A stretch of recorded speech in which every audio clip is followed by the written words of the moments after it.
So, what became of the Sichos class? I've been teaching Sichos here forever, for almost 30 years. I started teaching in 1991, 27 years ago. And what became of the Sichos is that we have once a week a Sichos class, and we do a whole Sichos.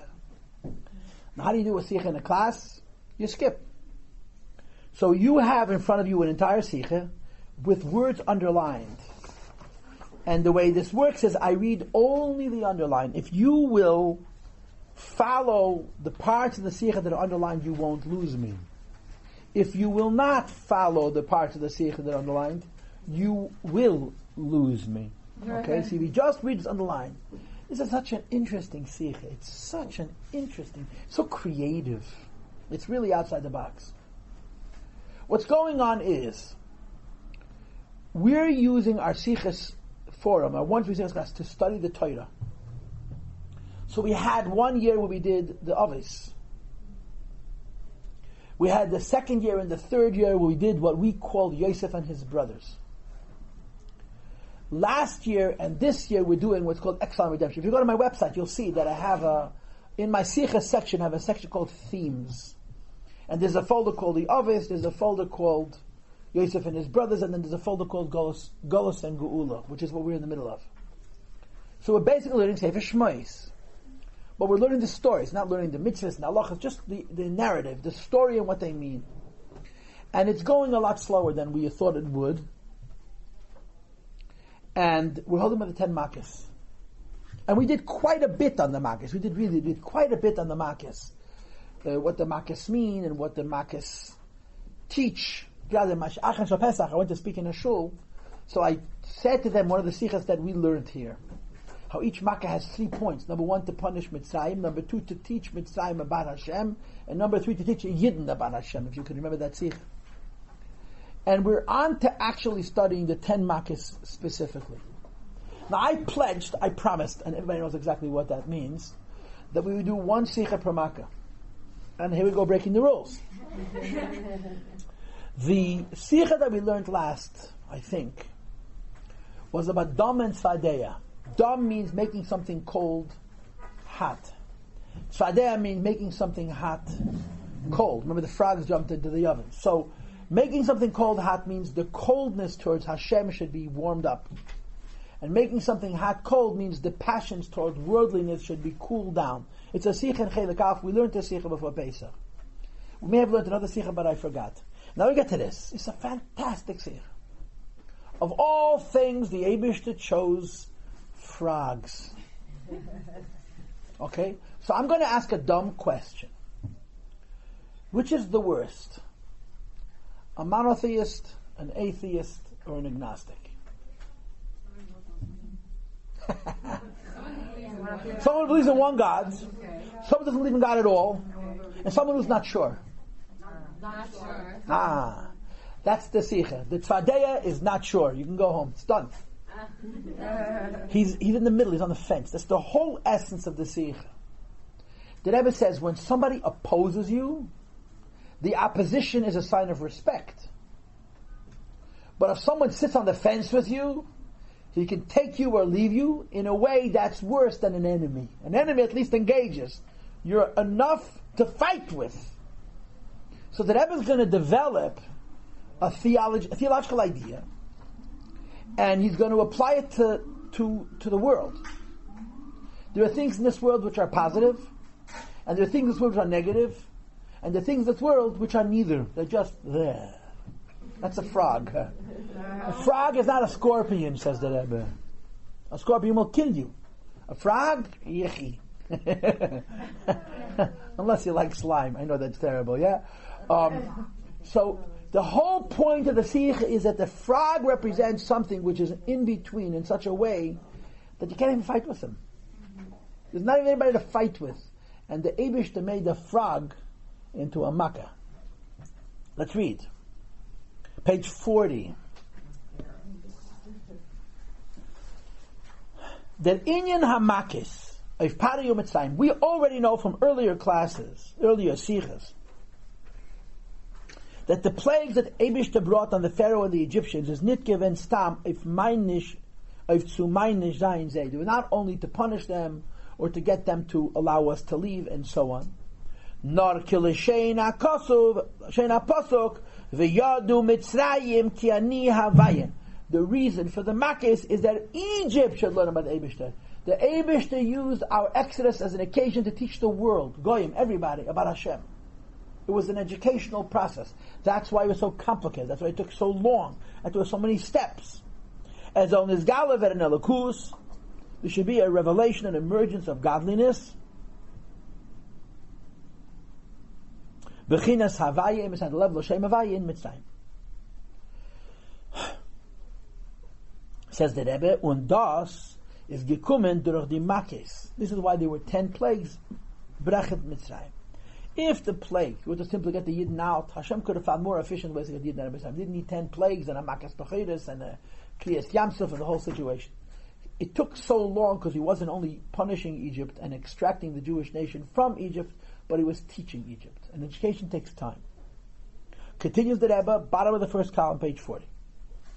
In der Kfira, for Umeis Ha'elam, in the Likutei Yisbarach, in as much as denying God in the world is concerned, Zanim Faran Beklolus, top of the second column, page 40, Drei Madreges. In the notion of denying the mastery of Hashem over the world, there are in general 3 steps. Zu lamata mizu. Each successive step is lower than the step before. You ready? Okay, Aleph. The first step is a religious goy. The third step is an atheist. And the middle step is he can't make up his mind. Okay, Aleph. Diva seinen Kefer blaze in Achdus Yisbarach. The first level of a goy denies unity. Aber kara lei alakada lakai, the Gemara says. They call him the God of gods. Val yedim asigim, they know, they understand, as the Reibish is chayesam umakerim, Hashem is their life and Hashem is their source. Ubemels as they nit made it in the Meibish, they never rebel against HaKadosh Baruch Hu. Bilam had gesagt, as Bilam said, li'uchel lavet as piyavai, I can't transgress the will of Hashem because Hashem is my life. We would call this in halachic terms shituf. A guy is allowed to believe that Hashem has helpers, as long as he accepts that the helpers do what he says. To a guy, there are laws of nature, and the laws of nature are fixed, and they function constantly in the same way. But a religious guy believes that Hashem manages nature, tells nature what to do. So is there perfect unity? No, because there's order outside of Hashem. But there's not real division either, because nature conforms, nature does what the Eibishter wishes. That's step 1. Number 2, Beis. Diva seine Meide b'metzias Hashem, they acknowledge that there is an Eibishter. Was is the God of gods. They seinen aber kefer, they deny in them, and the idea as the kiyam is havas for Allah Zachen is upheving. They deny that the world needs God. If God stopped existing, the world would not disappear. Pari says, Liya Eri, the river belongs to me. Vaniya Sisini, I made this river. Erad Getainet, he argued, as Erad Zichalen gebracht, in other words, he created himself. So step 2 believes that there is God, but that God has no control. And this, girls, for those who care, is what we call Aveda Zara. The first one is called Shituf. I believe Hashem has partners. A guy is allowed to believe in Shituf.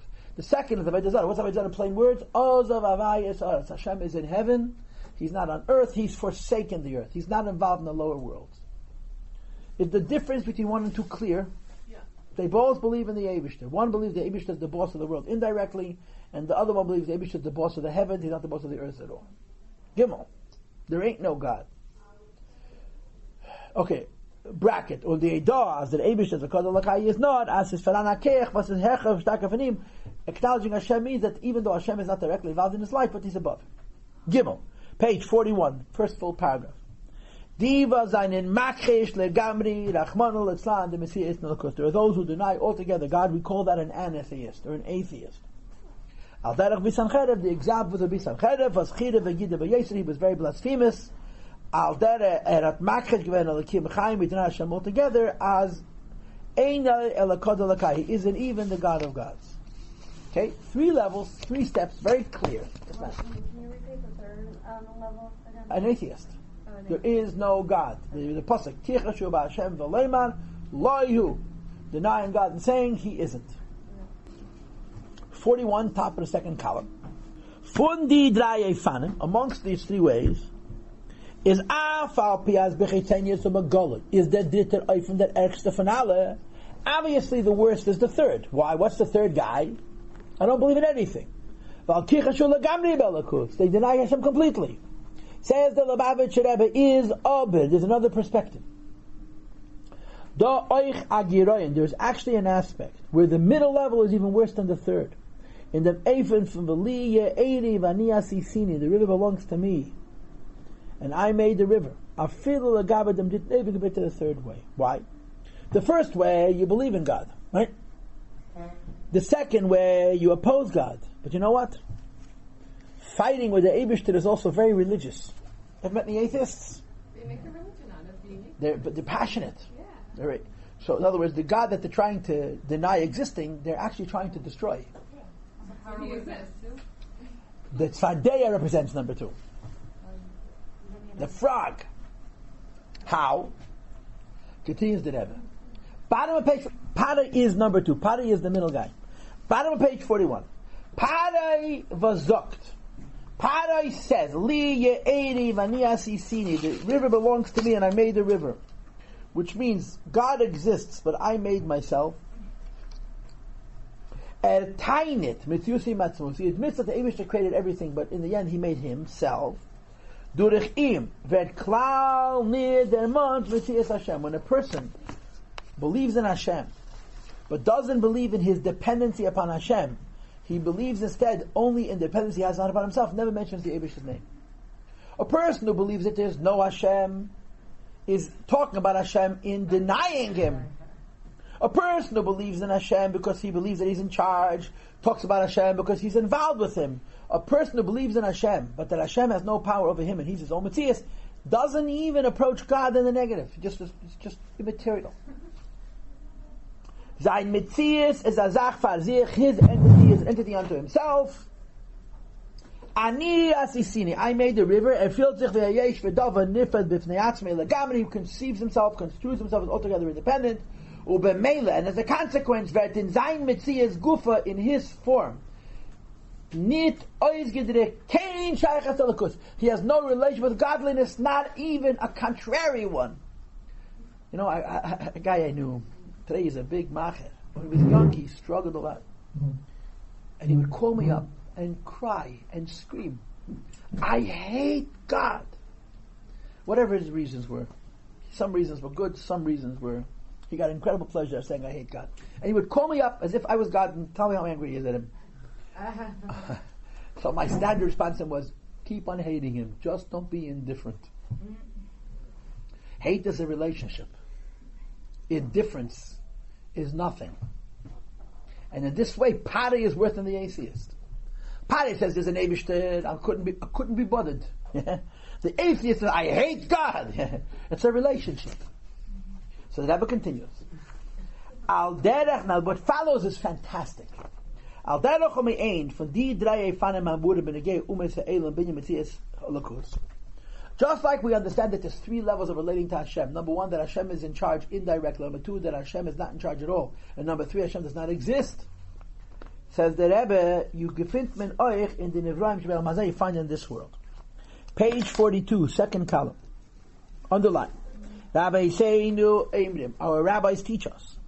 As afilu dvarim shatareya esan, even such things that you construe. Ki'ilu heim yutanim be'elam, altogether extra.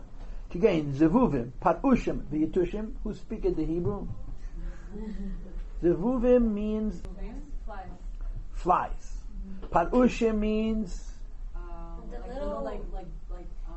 fruit flies. And Yitushim means mosquitoes. Okay? When I was a kid growing up, there was a story that we always used to talk about.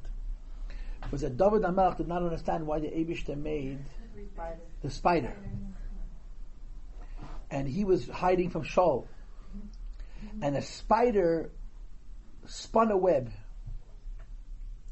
And because the spider spun a web, the servants of Shaul who went to look for David in the deep recesses of the cave assumed that no one had passed through that place for a long time, because spider webs take a long time to form. And David's life was spared. So David knew why the Eibishter created a spider. It saved his life, because it gave the impression that a place that he had just traversed, passed through, was old. Right? So everything serves a purpose. You would think they serve no purpose. Is hein hayu b'chlal, to be sure they're actually part of the Eibishter's creation and they have a purpose. And then the Rabbi continues. There's a rabbi named Eliezer who says, as oich di bruim, there are certain creations, was nit not, was they bring in it kein te'elas l'cheda, not only don't serve any purpose, nor begoloi zayin zeh de hepech matiyas, they're the opposite of a benefit. They're not animals that don't serve a purpose, they're animals that threaten your life, like a scorpion, like a snake. Devarim hamazikin, damaging things, nechoshim v'akrabim, snakes and scorpions, is oich zeh b'chlal, v'riyathe shalaylam, they're also part of the Eibishter's creation. Constructive things are part of Hashem's purpose. Destructive things are part of Hashem's purpose. And nishtaheh things also are part of Hashem's purpose. Varum does gufa explains that because the very fact that they have a certain meaning, that has something to say about the Eibishter's world, and in this case it's going to hurt the Eibishter's world. Chach as teichen hafchi, even though its purpose is worth is the opposite of good. Vaistos, it shows as a mitzias as nita mitzias was veis nit to mitzias amahava, their form does not deny that there's an Eibishter. Veis nor von sich allein kanimtza kanhoy is not only someone that only knows itself, nor says da yedia vegan amahava ubayel. There is an awareness of a creator. Was kennen ze reingeben adem techen v'shelose in order to have the in order to negate it. In other words, if you're an atheist, you have to first think about maybe there's a God. To become an atheist, that's your relationship with Him. You know, there's a paper, I just gave it out years ago, and I Googled it online. It's a lot better than what I just gave it out online. There is a very, very famous physicist, one of the smartest people in the world, and he has Lou Gehrig's disease. He's dying. His name is Stephen Hawkins. There's Hawkins, there's Hawking. Hawking is a biologist. He's a religious atheist. This guy, Stephen Hawkins, when he was young, he was a perfectly healthy person, and now he communicates with his lips, with his eyes. He's dying. He has Lou Gehrig's disease, a degenerative neurological disease. And he wrote a paper with 5 proofs for God. I was so excited, so I went to look him up, and he said he's an atheist. Not he's an agnostic, he's an atheist, which I think is silly. Atheists are stupid. Agnostics are smart. You're sure there's no God? How can you be sure? So people asked him, but you wrote this paper. He said, sure, I wrote the paper, but I don't believe in what I wrote. It's a short list. 5, he's a very smart guy, you understand? 5 arguments for God. The philological and I don't know how to speak those words. Like, you don't know what difference between a monotheist and an atheist and an agnostic. He's got 5 fancy schmancy words. One of the arguments that he brings in, it's considered in philosophy a credible argument. You cannot discuss something that doesn't exist. Right? In mythology, you have creatures that are the body of a horse, and the head of a horse, the body of a person, and wings. Okay? The body of a person exists. The head of a horse exists. Wings exist. But you cannot create a mythological creature with biological characteristics that don't exist in nature. You can't do it. Your imagination can entangle like a dream. You can mix a little of this. You can't invent something that has no reality. If there is no God, where did the God concept come from? And it's known amongst Hasidim that the Middle Rebbe once said exactly the same thing. Somebody once asked the Middle Rebbe, "What's the proof there's a God?" And he answered, "Because you and I are talking about it." And it's a much better argument than it sounds. You have to think about it. It's a profound argument. So he has a label for each one of his arguments. This is one of those arguments that the discussion is the credibility of God. So an atheist is very busy with God. You understand? The take it or leave it, I'm busy with me and I'm not busy fighting with the Eibishter, is not busy with God. So in a real way, He's not involved with the Eibishter. There's good in the bad, and the world and bad in the world. The good is constructive, the bad is destructive. Well, guess what? The bad that's destructive is involved in the world. The take me or leave me is no place. Pare was that kind of a theologian. He wasn't an atheist. He was, I won't bother God, God won't bother me, move on to the next item.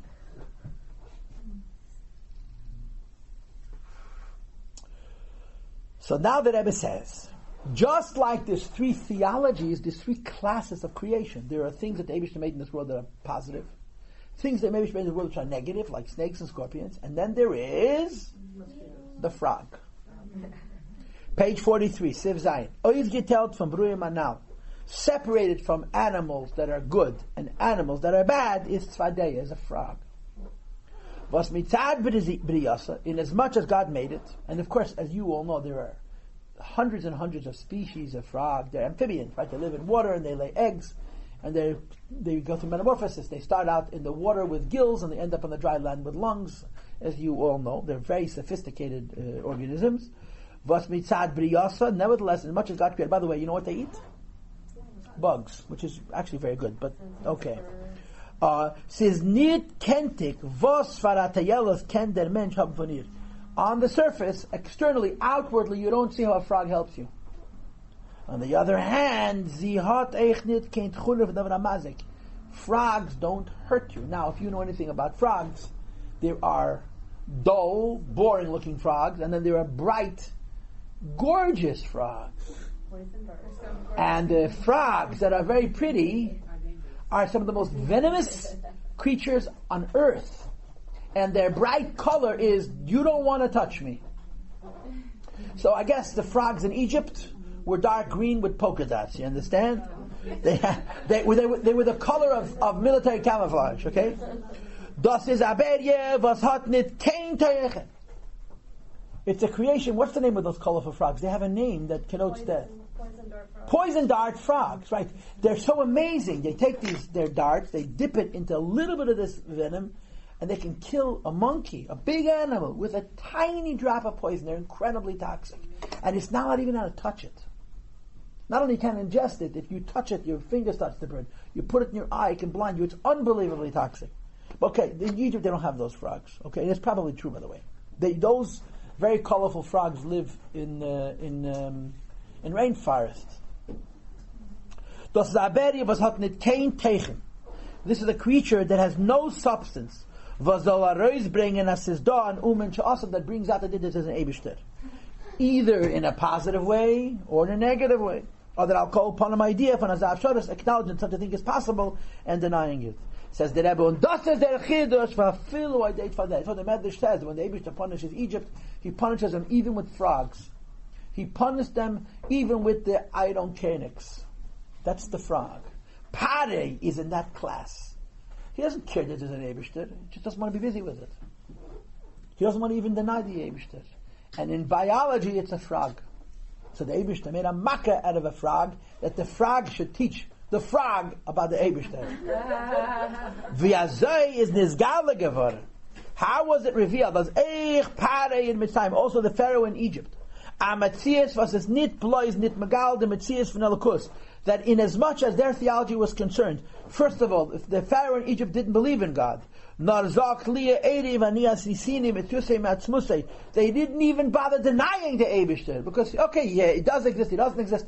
So mir hatanish, I'm not busy and dependent upon him. Azay sollen wissen keni Hashem, that the agnostic should also know for sure that there's an Eibishter. Und noch mehr, moreover, azay kennen Zogen as mit Yusef Matzmusam, their ability to say that we're self-sustained, we created ourselves, kumt, weil b'shas ma'isa haben sie chayes ve'echel kumt mimakel ha'chaim. Their ability to deny God comes from the God that's creating them. Well, the Rebbe once wrote a letter. There was a Yid who complained to the Rebbe about a man named Yisrael Leibov. Yisrael Leibov has passed away. Yisrael Leibov was the first head of Tzach in Israel. The Rebbe appointed him to be the head of the young leadership of Chabad doing outreach. And he was a conservative Jew. Conservative not as opposed to Orthodox. Conservative means responsible and calculated as opposed to crazy and over the top and doing crazy stuff and so on. And there were a lot of people in Israel who wanted to do crazy stuff, and he was always holding on to the reins. He was in charge. So somebody wrote the Rebbe a letter complaining about Yisrael Leibov. He says, Lubavitch in Israel will be conquering the whole of Israel if not for Yisrael Leibov. And the Rebbe wrote him back, if not for Yisrael Leibov, you would not have had the money for the stamp to send me your letter of protest. You wouldn't have money for a bull, for a stamp. complaining, yeah? Okay, so the ability for the atheist or for the agnostic to deny God, God gives him, and he has to acknowledge that. Says the Rebbe is das nizgala go on the plague of frogs brings this forward. Because it represents that even organisms on this earth is da metzias. There are those. Was in it is nit niki kein tachlis. It doesn't seem to represent a purpose vis-a-vis other creations. Neither positive, ubechlal nit kein teichen afilu shel hezek, nor negative. Turn to page 44. And this frog makes you recognize that there is Hashem Echad. And this frog was dann gegangen und in Shlichus Mebischen, as they represented Hashem, is geworden der Peref Mitzayim. He exposes the God in Egypt. He punishes Egypt. The Makas Tzvadeyad gebracht, the plague of frogs brought. Euch die spezielle Klippe of Mitzayim, this unique Klippe of don't bother me in Mitzayim. And it says Nizgala geworden, that it was revealed under those conditions and in that world, that even Egypt should know that there is an Eibishter. So they should admit there comes an Eibishter. That was a nice Sicha. Okay.